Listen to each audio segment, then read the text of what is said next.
Terima kasih kepada pimpinan seperti Ibu Ati pada malam hari ini dan telah menyampaikan kesempatan kepada saya untuk menyampaikan uraian Dharma di sini.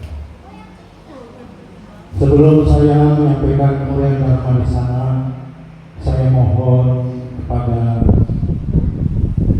peserta pejabat pada malam hari ini bersikap anjari sejenak.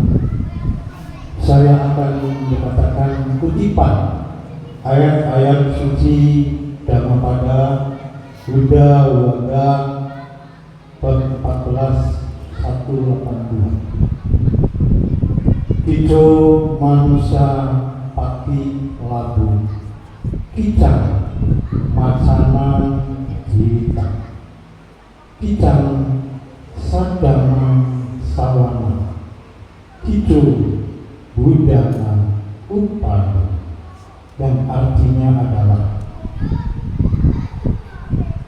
sangat sulit, sangat sukar untuk terlahir sebagai manusia. Sukar pula hidup di dalam ketidakkekal. Sangat langka kesempatan untuk mendengarkan Dhamma. Langka pula munculnya seorang Buddha. Satu.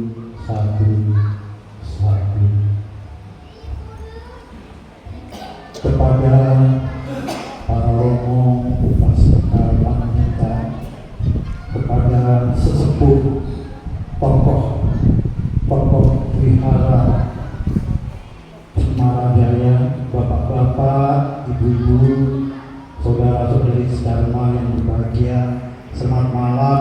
Namo Sang Hyang Adi Budaya, Namo Buddhaya.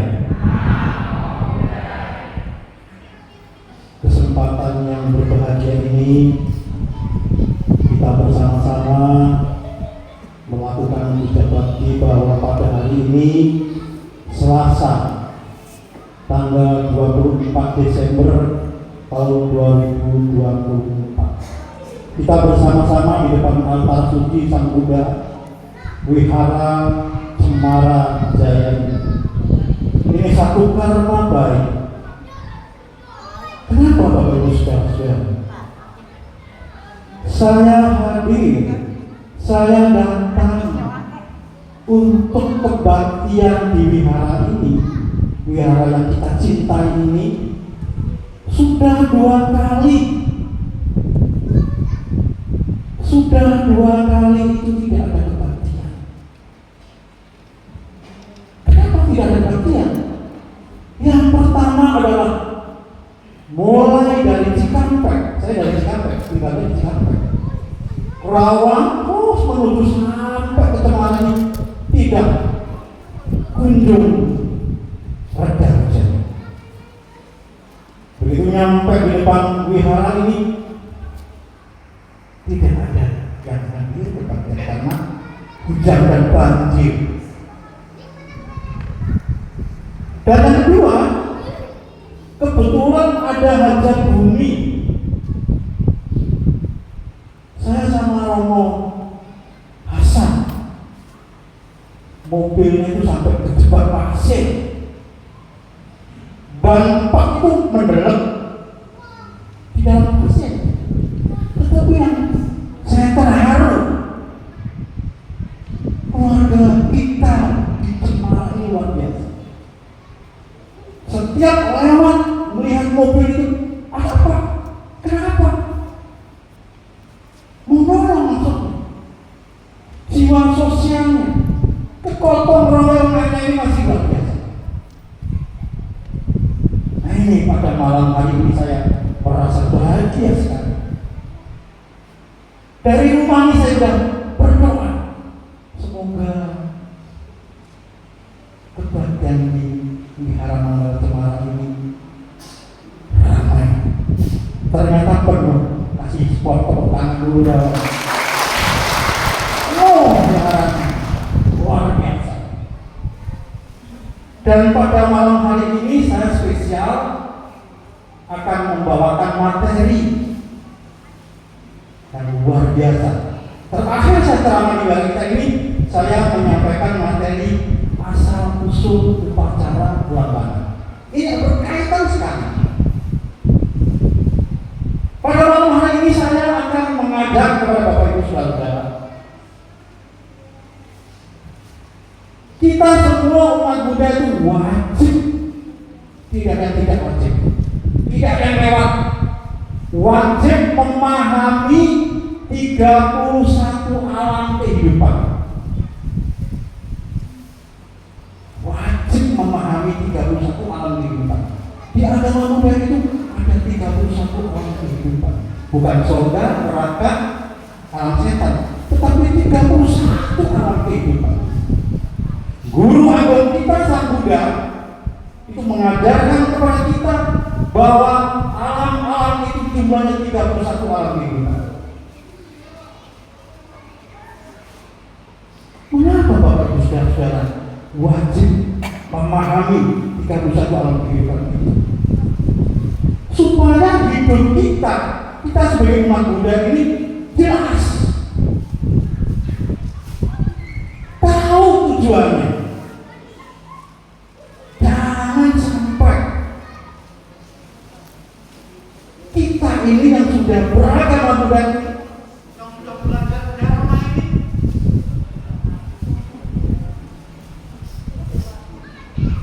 kita tidak tahu. Maaf, ada iklan.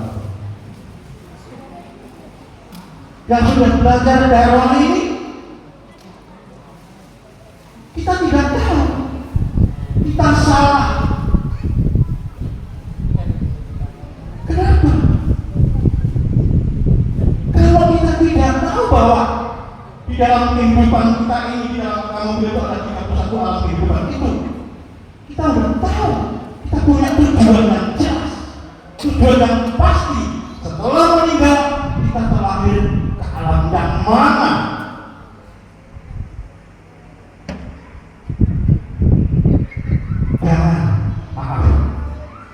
Jangan kita setelah meninggal nanti kita terlahir ke alam awici,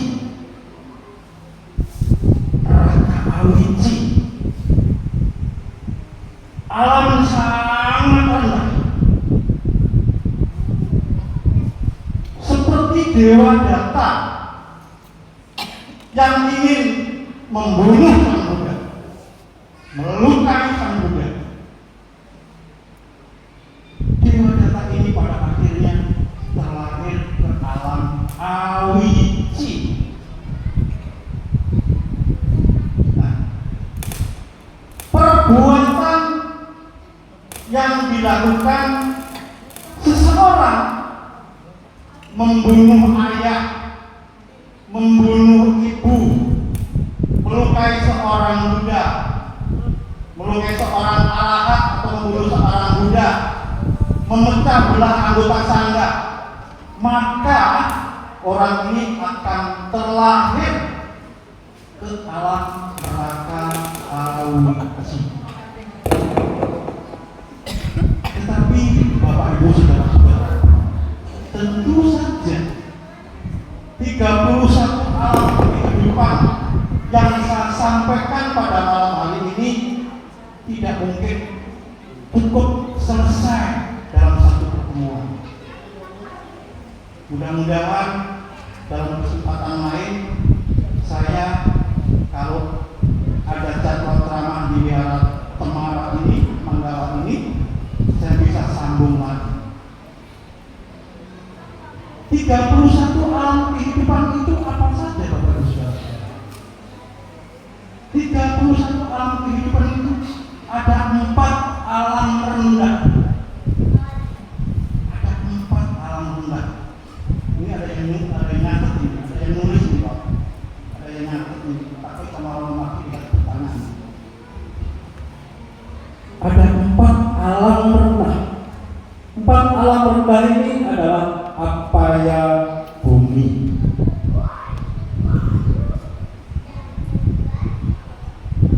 Tujuh, alam surga, yang satunya alam manusia, kama sudati bumi. Dan 16 arupa bumi dan 4 rupa bumi. 31 alam itu ada 4 alam rendah, ada 7 alam dewa, alam surga, ada 20 alam rendah. Yang 4 alam rendah itu apa saja Bapak Ibu Saudara-saudara? 4 alam rendah itu yang pertama adalah alam neraka, niraya bumi.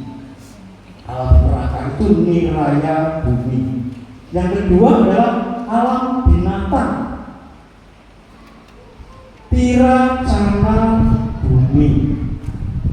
Yang ketiga adalah alam peta, alam setan. Dan yang keempat adalah alam raksasa. Ya? Alam raksasa. Bapak Ibu Saudara-saudara, di antara 4 alam rendah ini, alam neraka, alam binatang, alam setan, alam raksasa ini, yang paling berat adalah, yang paling menderita adalah alam neraka. Kalau kita sudah terlahir ke alam neraka ini, kita akan menderita sekali. Guru agung kita Sang Buddha untuk menjelaskan penderitaan yang dialami jika terlahir ke alam neraka ini sangat sulit. Pada suatu ketika ada seorang perumah tangga yang bertanya kepada Sang Buddha, Sang Bhagawa Bante, bagaimana penderitaan yang dialami jika terlahir ke alam neraka? Sang Buddha menjawab, jika terlahir ke alam neraka sangat menderita. Seorang rumah tangga ini penasaran, ditanya lagi, jika terlahir ke alam neraka bagaimana nanti? Menderita sekali. Ditanya berkali-kali, berulang-ulang kali ditanya. Dan pada akhirnya, Pak Ibu Saudara-saudara, Sang Buddha ini memberikan gambaran, perumpamaan. Sang Buddha memberikan menggambarkan betapa menderitanya jika terlahir ke alam neraka ini. Jika ada seorang perampok, jika ada seorang pencuri, penjahat ditangkap oleh tentara kerajaan, perampok penjahat ini tidak langsung dibunuh, tidak langsung dipenjara, tetapi dihadapkan kepada raja. Coba Bapak Ibu Saudara-saudara, kalau kita baca-baca pada zaman-zaman dulu, raja-raja ini luar biasa. Kalau menghukum rakyatnya itu dengan kejam sekali. Orang yang dipacung, maaf ya, ada yang dihapus, ada yang diseret, ya, ini sangat kejam sekali. Coba lihat, dilihat di buku-buku yang luar biasa dulu. Nah, pada akhirnya pencuri penjahat ini di depan raja ini mau diapakan? Raja bilang, coba penjahat ini ditumbak ratusan kali, seret pakai kuda. Luar biasa, hukumannya luar biasa. Laporan di raja, oh sama aja, tetapi tidak mati penjahat ini. Penjahat ini mungkin punya kekebalan. Akhirnya saya bilang lagi, udah ditusuk 100 kali, pagi, siang, malam, tusuk 100 kali. Bapak Ibu Saudara-saudara, penderitaan yang dialami oleh penjahat tadi itu belum ada seberapanya jika terlahir ke alam neraka. Sangat menderita sekali, sangat tersiksa sekali. Ini kehidupan di alam neraka. Itu yang pertama, alam neraka. Dan yang kedua adalah alam binatang. Kita terlahir sebagai binatang ini sangat menderita juga. Kita lihat bahwa di sekeliling kita ini ada binatang yang disayangi oleh majikannya. Dikasih baju, dibawa mewosok, dibersihin, dicuciin, biayanya mahal, dan makanannya juga luar biasa. Enak-enak, majikannya belum makan, yang punyanya belum makan, tetapi anjing ini, binatang ini sudah dikasih makanan yang enak-enak dan macam-macam.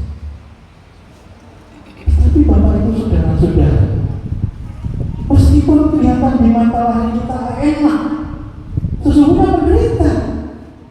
Coba anjing dimandiin, suruh mandi sendiri bisa nggak? Tidak bisa. Kalau disiram air pasti kedinginan, lari.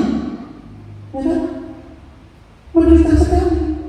Sekarang banyak yang proyektasi ya. Coba lihat binatang-binatang yang dibuat sirkus itu. Ya kan? Ada harimau, ada monyet, bikin topeng monyet. Dipaksa. Memang membahagiakan, menggembirakan orang lain. Tapi Bapak Ibu Saudara-saudara, sesungguhnya binatang ini mengalami penderitaan yang luar biasa, tersiksa, ya. Tetapi kita lihat di dalam zaman kehidupan sang Buddha dulu, ada yang namanya gajah Malagiri, yang mabuk, yang ingin membunuh sang Buddha, tetapi dengan kekuatan cinta kasih dari sang Buddha, pada akhirnya gajah Malagiri ini tunduk takluk, ya. Dengan takluknya gajah Malagiri ini, tetapi gajah Malagiri ini tidak bisa mencapai tingkat kesucian. Tidak bisa, karena itu binatang. Binatang itu hanya Yang ada itu kebodohan saja. Hanya kebodohan saja. Kalau binatang ini tidak termasuk kebodohan, pasti kalau disuruh mau, pasti mau. Tetapi ternyata binatang ini tidak mau, tidak bisa.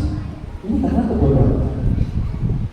Oleh karena itu, maka jika terlahir ke alam binatang ini, maka akan sangat menderita. Kalau kita sudah terlahir sebagai manusia ini adalah satu kesempatan yang baik, kesempatan emas buat melakukan kebaikan. Kenapa? Karena kita terlahir sebagai manusia ini adalah bisa untuk mencapai tingkat-tingkat kesucian. Bisa mencapai tingkat kesucian. Kalau kita belajar dharma dengan baik, belajar dharma dengan sungguh-sungguh, maka kita setidak-tidaknya untuk meningkatkan kualitas hidup kita. Contohnya pada malam hari ini, Bapak Ibu saudara-saudara bisa hadir bagian, bisa membaca parita, bisa berdana paramita. Ini adalah merupakan kesempatan baik buat kita untuk memupuk kebajikan, menambah kebajikan buat kita. Karena kalau kita hadir di wihara ini, kadang-kadang seperti yang saya sampaikan di depan tadi, mendengarkan dharma itu sulit. Mendengarkan dharma itu sulit. Memang sulit. Tetapi Bapak Ibu saudara-saudara, kesulitan yang kita miliki ini, setidak-tidaknya kita bisa untuk merubah menjadi baik. Bapak Ibu, saudara, saudari, sedharma yang berbahagia. Pada kesempatan yang berbahagia ini, tadi saya sampaikan bahwa kita melihat terlahir ke alam neraka, ke alam binatang, ini sangat mudah. Dan yang ketiga itu adalah terlahir ke alam setan, atau yang disebut peta bumi. Kalau terlahir ke alam setan, menderita sekali. Contohnya, pada saat saya menyampaikan asal usul upacara ulang bana, bahwa makhluk-makhluk peta, makhluk-makhluk setan, makhluk-makhluk setan, makhluk peta yang kita untuk menolongnya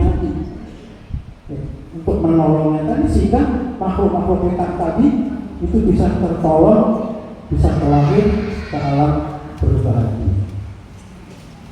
Dan apabila makhluk-makhluk setan ini yang berdampingan dengan kita, dengan lingkungan kita, maka kita harus menjaga dan melindungi. Bapak Ibu, saudara, saudari, sedharma yang berbahagia. Selain alam setan, adalah alam asura, alam raksasa. Alam asura atau alam raksasa ini adalah juga menderita, hidupnya menderita. Dan apabila alam Asura ini bisa kita lihat dengan mata kita. Mungkin sering kita melihat bahwa di luar kita, di sekitar hidup kita itu suka ada makhluk-makhluk yang menyerupai seperti yang saya katakan tadi alam Asura tadi. Oleh karena itu kita bersama-sama untuk melakukan perbuatan baik sehingga kita tidak terperosok ke alam-alam yang menderita tadi. Bapak Ibu, saudara-saudari Dharma yang berbahagia, mungkin kuliah Dharma di sana pada malam hari ini kita akhiri, ya. Dan apabila ada kata-kata saya yang tidak berkenan, saya mohon maaf. Mungkin ada hal-hal yang bisa disampaikan, mungkin.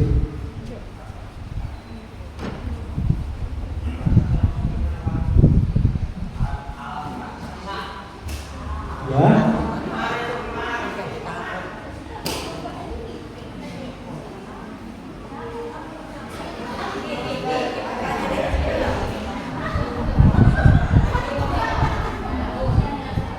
Alam raksasa maksudnya gimana Pak? Saya tidak paham.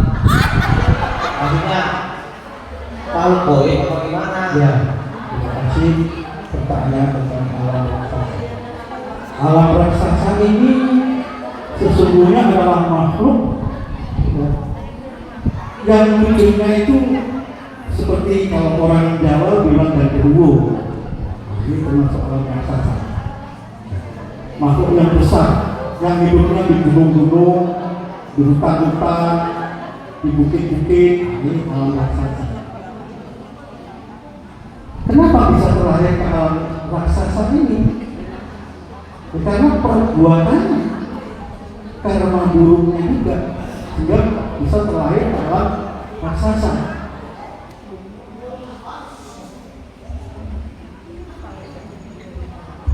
Oke?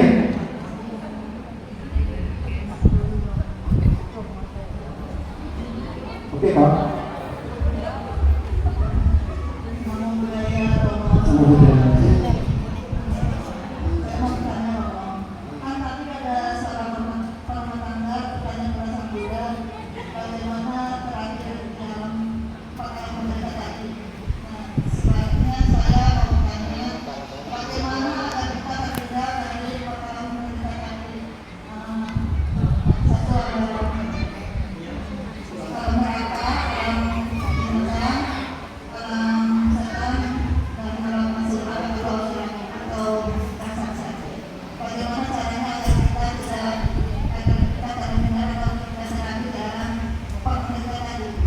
Oke, terima kasih pertanyaan luar biasa bagus.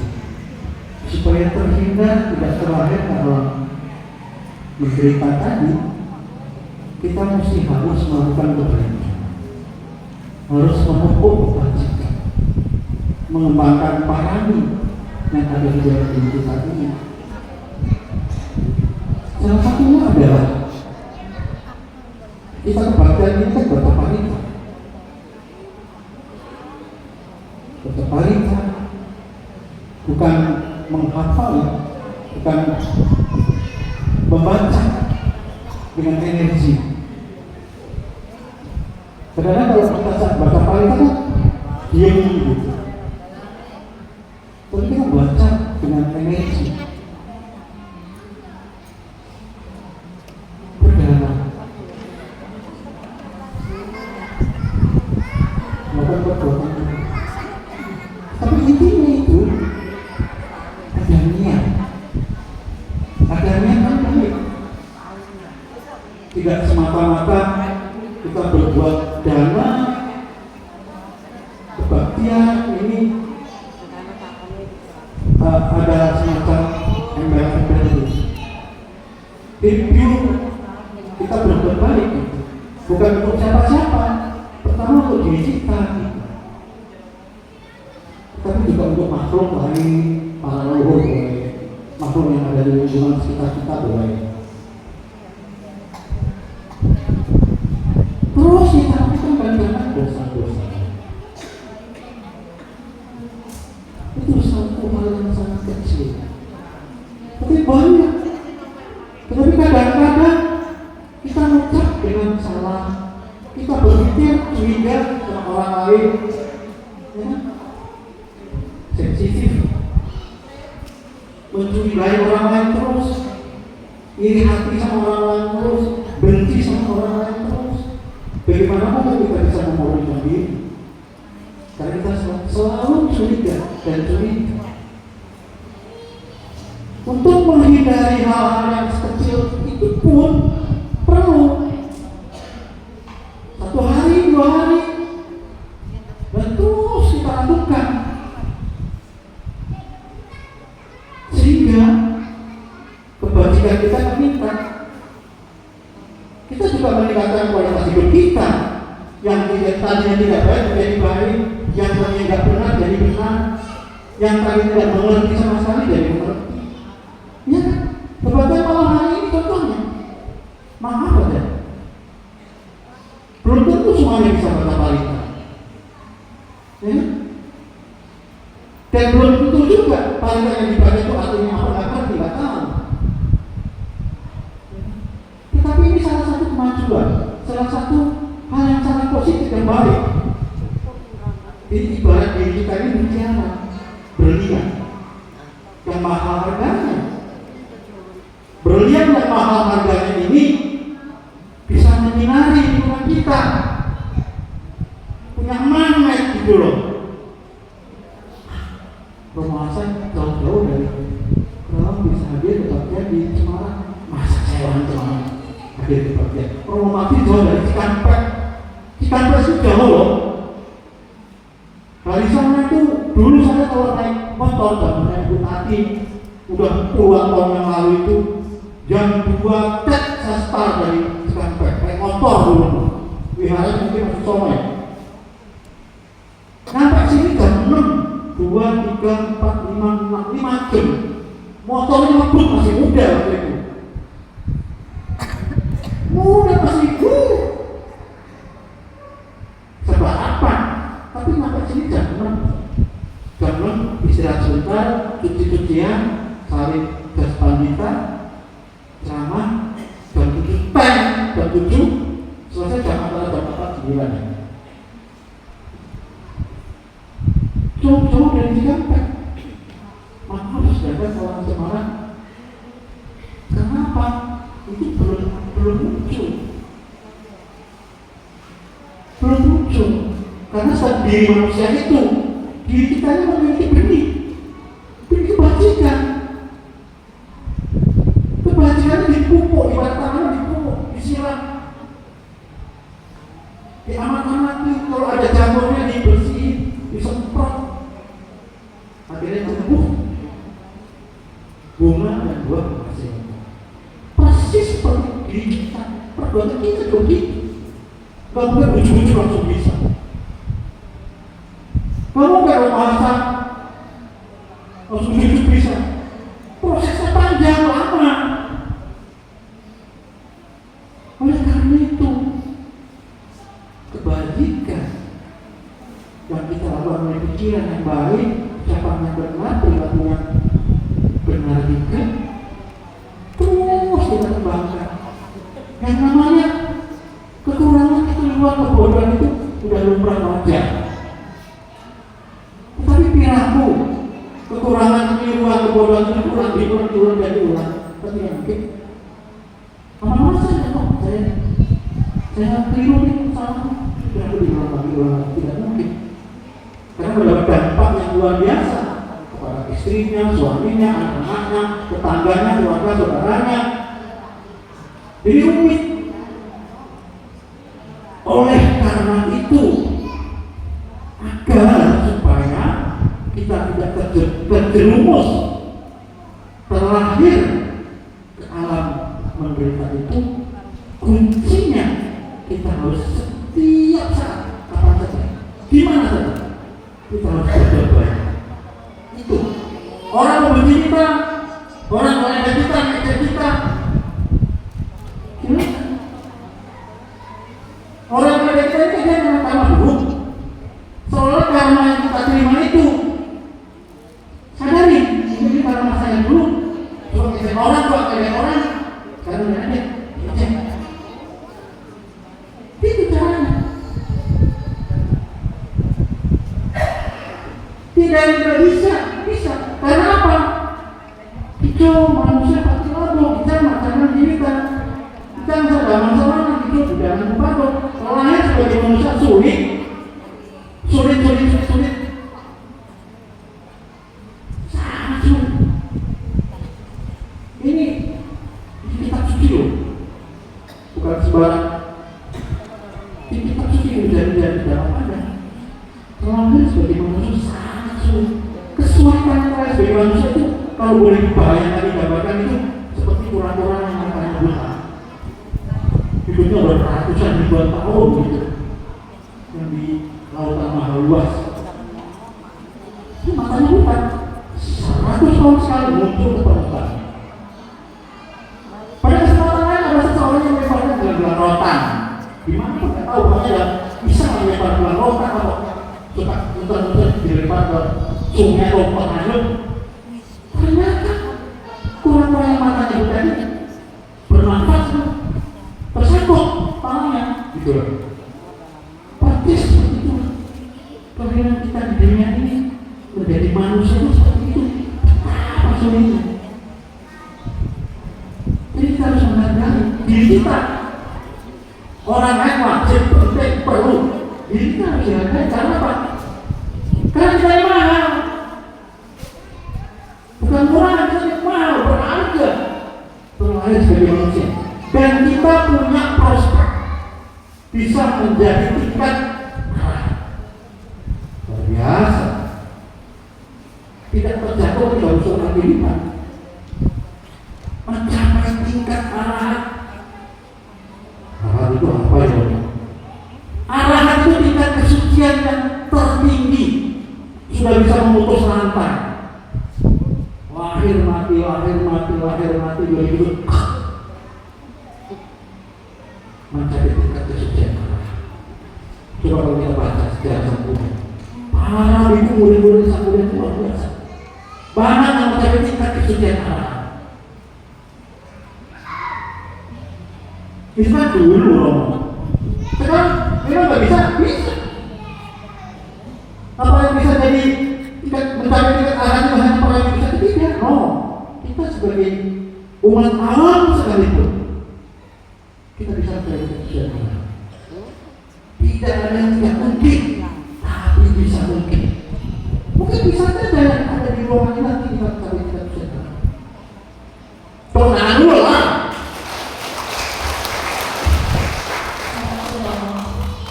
Oke. Mau budaya Romo. Mau budaya berarti. Saya mau bertanya Romo.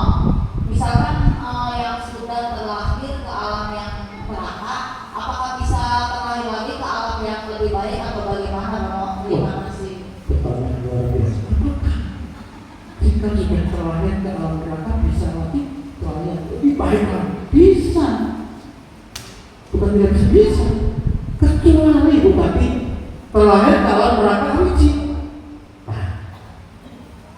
Kalau terlahir ke alam suci seperti Dewa Data, ya bisa. Tetapi kalau ke alam mereka yang lain masih bisa. Maka itu gimana namanya? Ada sang jiwa, Kalasuta, Sanghata, Rorua, Maharoruwa, Tapana, Mahatapana, Awici. Tuh, 8. Banyak juga loh. Alam neraka itu ada 8 biji. Kalau kita hanya membunuh binatang, misalnya, mungkin karenanya tidak begitu berat. toh terlahir ke alam neraka pun tidak terlahir ke neraka yang paling rendah. Alam amit sih tidak. Tetapi kalau membunuh ibu, membunuh ayah, melukai seorang budak, memecah belah sangga, pasti 5 perbuatan durhaka, aku salah, garuk takaman itu pasti terlahir alam amit. Tapi kalau alam neraka itu bisa, karena yang nama 31 alam itu nggak selama-lamanya ada di alam setan, alam neraka. Ya contohnya itu kemarin pada saat saya menjelaskan asal usul para ulama, makhluk-makhluk yang terlahir di gantung para jin kapeta, makhluk yang hidup di sana itu hanya dan hanya bisa menikmati makanan yang diberikan orang yang masih hidup. Ini ada makhluk itu hanya bisa makan, tapi hasil pemberian orang-orang yang masih hidup seperti kita. Makanya kalau pacaran ulang tahun itu kan ada banyak persembahan macam-macam gitu. Oh ini mau tanya lagi, sebentar ini bukannya belum selesai. Betul ya Pak ya? Mau tanya rasa lagi nggak apa? Contohnya tadi ya, contohnya terakhir kalau para datu para jin kapeta, ini bisa begitu mendapatkan makanan bukan secara lahiriah ya, ini dan keliru dengan salah paham. Makanannya bukan makan secara lahiriah. Bapak ibu saudara-saudara berbuat baik, berdagang sama melihara. Ini pakai apa? Kok pakai apa? Bapak pakai apa? Oh saya bawa ini roti, saya bagi roti, saya bawa beras. Nah, kan itu saya mau beras, saya bisa nanti beras transfer aja, karena ini kalau mana dikumpulin beras itu dibungkusin, nanti dibagikan sama orang-orang yang perlu membutuhkan begitu. Pada saat tehnya itu pada lobana yang lebih hebatnya itu adalah ini. Kalau tidak ada hadir itu juga tidak masalah. Yang penting membacanya benar gitu. Pada saat melimpahkan jasa baca itu yang penting. Jadi kita berjalan itu dengan visualisasi maksudnya, ya. Kita limpahkan ke leluhur kita ABCD dan sebagainya itu. Saya pasti seperti alam-alam juga begitu. Gak selama-lamanya gimana sih? Tetapi kenapa bisa terlahir dalam neraka? Mungkin pada saat mau meninggal, nah ini kejadian di situ. Pada saat mau meninggal, manusia itu kalau meninggal itu pikiran itu yang mesti harus dilakukan adalah asana kama. Asana kama artinya apa? Karma yang dilakukan seseorang menjelang saat kematian. Asana kama.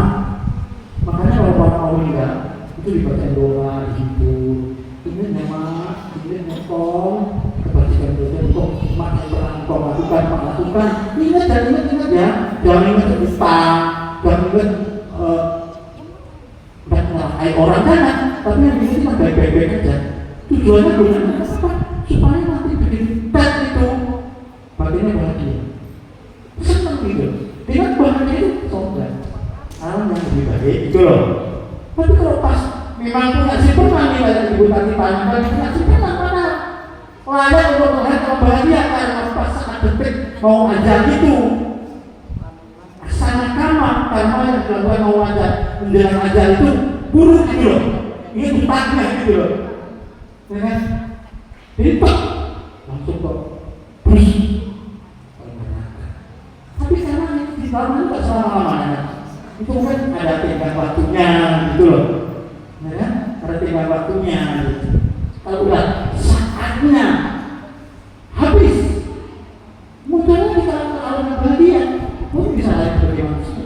Dan kita yang hadir pada malam hari ini, kita sudah dilahirkan kembali di atas 31 tahun. Udah nggak kehitung,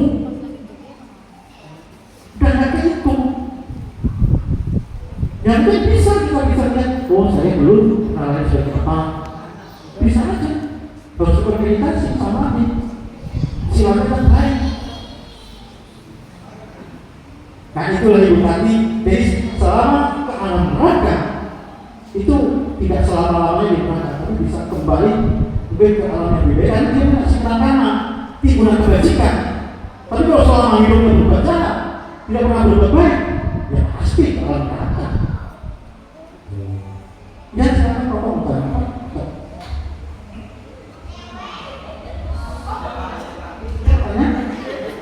Ya siapa?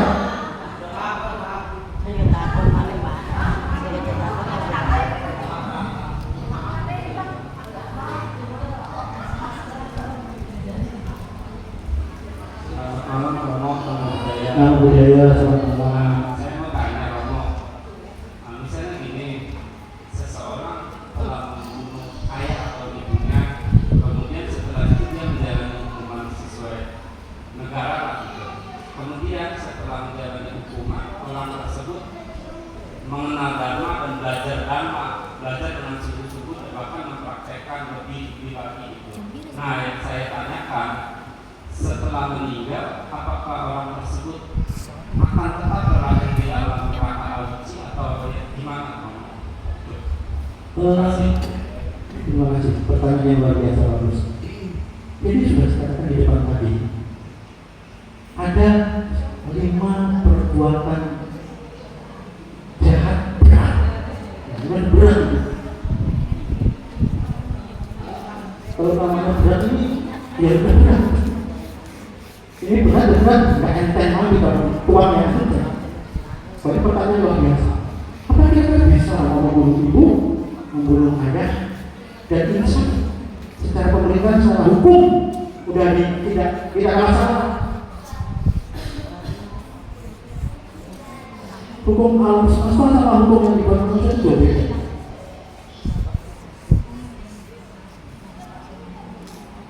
Kalau di dalam hukum semesta ini tidak ditawar-tawar, tidak disokok-sokok. Yang namanya membunuh ayah dan membunuh ibu, membunuh. Ingat nggak? Pada saat di Kumahamogalana, ingat ya? Muridnya Samudra, murid utamanya Samudra, sakti, luar biasa sakti. Pada saat dikepung perampok penjahat, itu bisa terbang, hilang itu terbang. Tapi pada saat kena juga. Kenapa sudah disebut sebagai arahat? Tingkat kesucian, boleh pertama tingkat kesucian. Tapi meninggalnya seperti itu. Simpenan karma buruknya itu. Ya, masih ada nggak ya? Tapi kalau yang namanya membunuh ayah dan membunuh itu pasti. Sejauh mana murid utama Samudra seperti yang Pokok tanyakan tadi, tekun, ini tekun loh, serius, baca paling yakin. Ini ada cerita nih, ada nenek-nenek yang berhasil baca paling kami toko, ya kami toko, enggak. Keluarganya tanya sama bangke sama biksu, berarti ini mak nenek ini berada di dalam mana? Kaget kan keluarganya. Padahal tekun, di mata mereka tekun kan? Rajin tapi hari mencapai tapi lahir dalam neraka, kenapa? Ternyata hanya diri saja. Yo, dalam hatinya itu tidak seperti apa yang diucapkan itu gitu. Tekun, disiplin. Ketekunan dan kedisiplinan itu tidak hanya bisa dilihat dari secara ini, tetapi yang saya maksud kalau saya Mogalan itu kan murid utamanya Buddha, murid utamanya Buddha itu kan betul-betul sudah luar biasa. Tetapi yang namanya membunuh ayah dan membunuh ibu itu ya konsekuensinya ya harus diterima ke alam neraka hancur, alam neraka yang paling rendah, yang paling bawah. Oleh karena itu kita sebagai umat Buddha ngerti dharma, ya kita belajar dharma terus, nggak pernah berhenti sampai kapanpun. Orang tua kita ini tak puja seperti Buddha hidup. Orang tua kok seperti Buddha hidup, banyak itu juga Buddha hidup. Iya. Tidak ada artinya tiap hari sujud nama sekarang, tapi orang tua kita dicontohkan, tidak dikasih makan misalnya. Ini contoh aja, mudah-mudahan tidak ada itu. Ya, banyak cerita untuk menggambarkan itu. Diceritakan seorang pemuda yang punya pekerjaan. Ya, dia ada pekerjaan, ketemu temennya, kamu belum kerja belum? Kamu mau cari kerjaan? Kamu mau uang, mau duit? Mau. Ternyata begitu temennya ngomong begitu, udah, kamu bisa lihat aja Buddha hidup. Kalau kamu ketemu Buddha hidup, kamu bisa nanya. Izin sama mamanya, mama, saya mau milih Buddha hidup. Nanti kalau kita ketemu sama Buddha hidup, kita bisa merubah nasib keluarga kita dari kaya, dari mampu, dari punya duit, punya anak, direstui. Pergi pagi, siang, malam, terus berhari-hari, berminggu-minggu, berbulan-bulan. Capek, tertidur di bawah pohon besar. Mimpi lah, ada kakek tua, pakai jubah berwarna putih, jenggotnya panjang, pakai tongkat. Pada saat itu digebrak, bangun. Kamu mengapa di sini? Dari Buddha hidup. Di sini ada Buddha hidup. Udah keluar aja. Saya kasih ciri-ciri nanti kalau ketemu seseorang yang sendalnya kebalik sama bajunya jubahnya kebalik, itu lah Buddha hidup. Anak muda ini pulang. Kalau rumahnya jauh, makanya lari sampai rumah masih pagi. Itu dikejar. Mamanya di dalam rumah itu juga kaget mamanya. Dia tangan mama sudah tangan, mamanya udah sekian bulan tidak pulang, mama takut sakit atau gimana. Ternyata begitu dibuka, si anak muda melihat ibunya ini bajunya kebalik, karena bilang nyorong bajunya mungkin kebalik gitu, nyorong sendalnya kebalik ibunya. Loh, ini udah hidup. Sujud orang muda.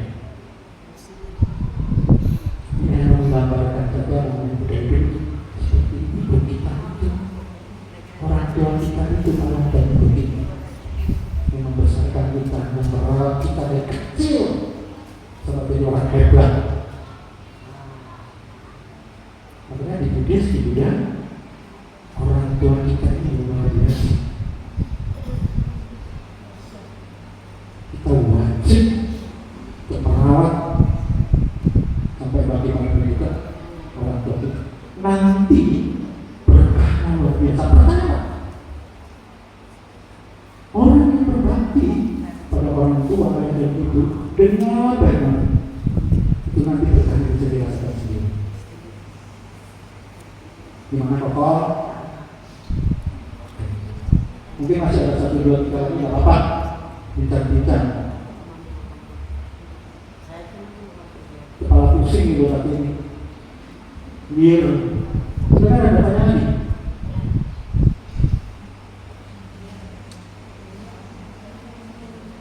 Kalau ada lagi? Kalau tidak ada lagi, terima kasih. Ya silakan. Ya Bapak, tolong dulu. Terima kasih. Tidak apa-apa, ini luar biasa, keren, luar biasa. Ya silakan, pakai mic.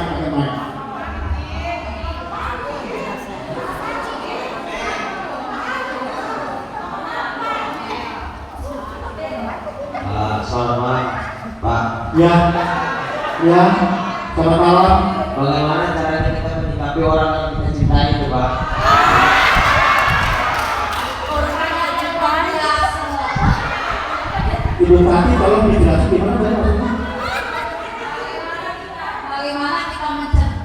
cintai?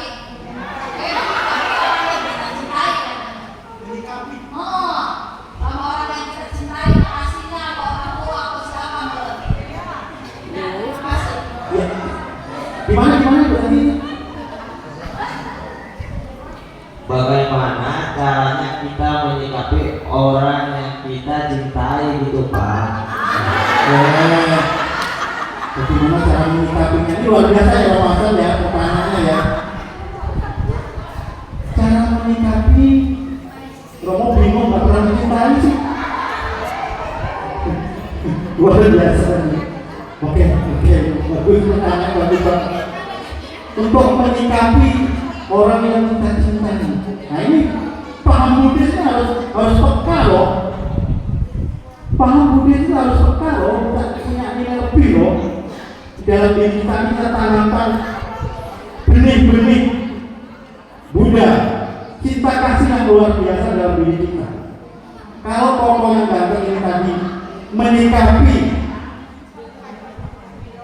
wanita pujaannya yang kita dicintai dalam menyikapinya, ini mesti harus dengan ketulusan hati, dengan penuh cinta kasih, dengan penuh kasih sayang.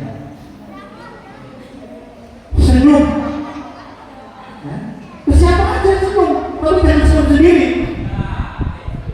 Harus senyum, hati kita senyum.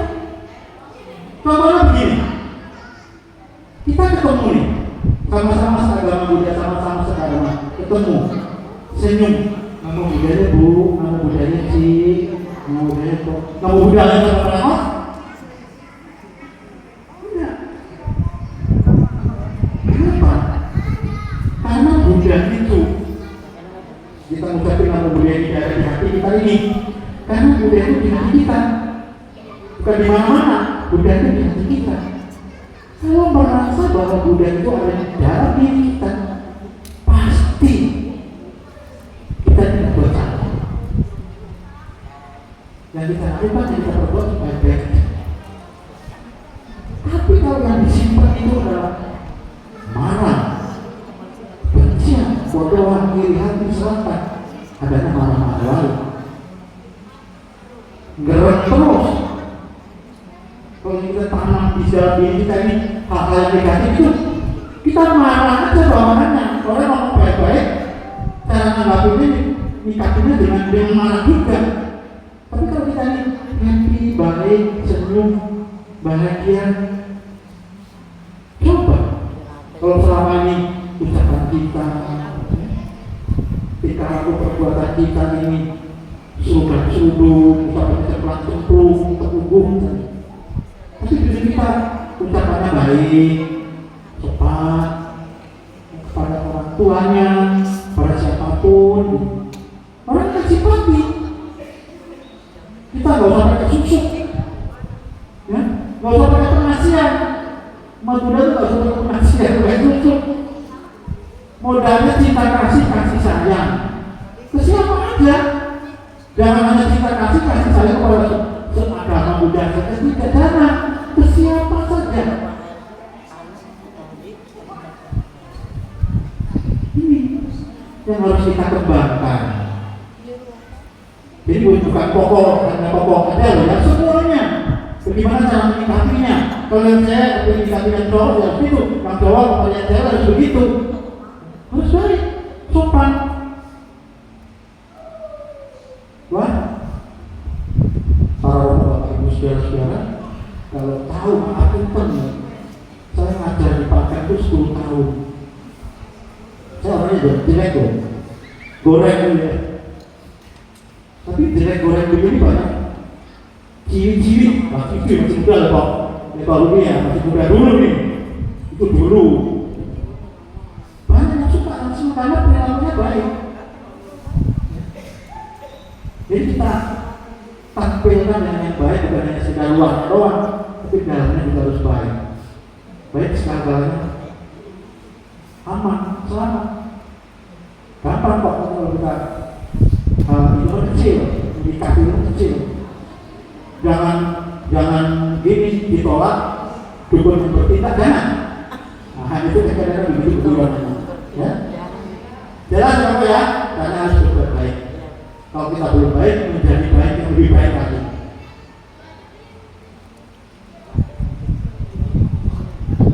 Ada lagi satu pertanyaan lagi, Bu Tati? Cukup? Terima kasih. Semoga dulu kan? Semoga berkah dan lindungan dari Sang Hyang Adi Buddha, Tuhan Yang Maha Esa, Prasetya Luhur para bodhisattva mahasatwa, melimpahkan berkah dan lindungannya kepada kita semua. Yang hadir pada malam hari ini senantiasa sehat, sejahtera dan berbahagia dan sukses semuanya. Kita sudah menjelang mau masuk tahun 2025, tahun baru. Saudara kita, tetangga kita sedang merayakan hari kebahagiaan hari Natal. Sebentar lagi memasuki tahun baru 1 Januari. Hari suci kita kasih pertanyaan-pertanyaan yang ada hubungannya dengan menyikapi dan segala macam tadi. Tanggal 1 Januari wajib dipercaya. Karena tanggal 1 Januari itu hari cinta kasih sama Buddha. Biasanya ada paksa, bata parita, siap cai, vegetarian. Ini luar biasa. Kita dicalonkan kesehatan, panjang umur, sukses. Kalau yang belum sukses, semakin sukses. Kalau belum berhasil, semakin berhasil. Kalau kurang mampu, menjadi mampu. Kurang hebat, jadi hebat. Kurang semangat, semakin semangat. Cari uang, cari kerja, bekerja, sehingga kebutuhan apapun bisa kita kasih. Sekali lagi, kekurangan dan kesilapan saya pada malam hari ini, Romo Marti mohon maaf. Dan sebagai penutup, terimalah kembali salam dalam Buddha Dharma. Namo Sang Hyang Adi Budaya, Namo Buddhaya.